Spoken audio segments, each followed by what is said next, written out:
Telangana CM Revanth Reddy 35 సార్లు ఢిల్లీకి వెళ్లినా రాష్ట్రానికి 35 పైసలు రాలేదన్నారు బీఆర్ఎస్ వర్కింగ్ ప్రెసిడెంట్ కేటీఆర్. ప్రజలకిచ్చిన ఏ ఒక్క హామీని రేవంత్ నెరవేర్చలేదన్నారు.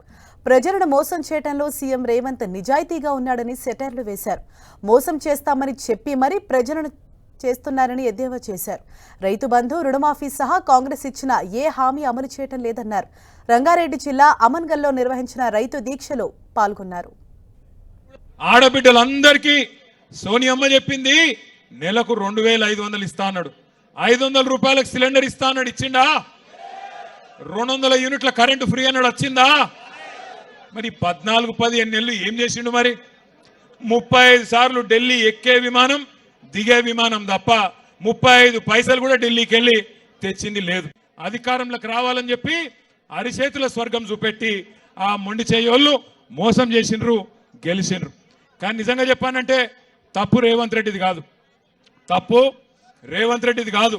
ఎందుకంటే రేవంత్ రెడ్డి చాలా నిజాయితీ గల్ల మోసగాడు. ఆయన నిజాయితీగానే మోసం చేసిండు. ఏం చెప్పిండు రేవంత్ రెడ్డి టీవీలల్లా?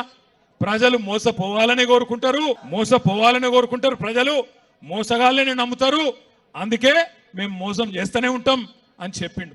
రేవంత్ రెడ్డి గారు ఇప్పటి వరకు మోసం చేయని వర్గం అంటూ ఏది లేదు.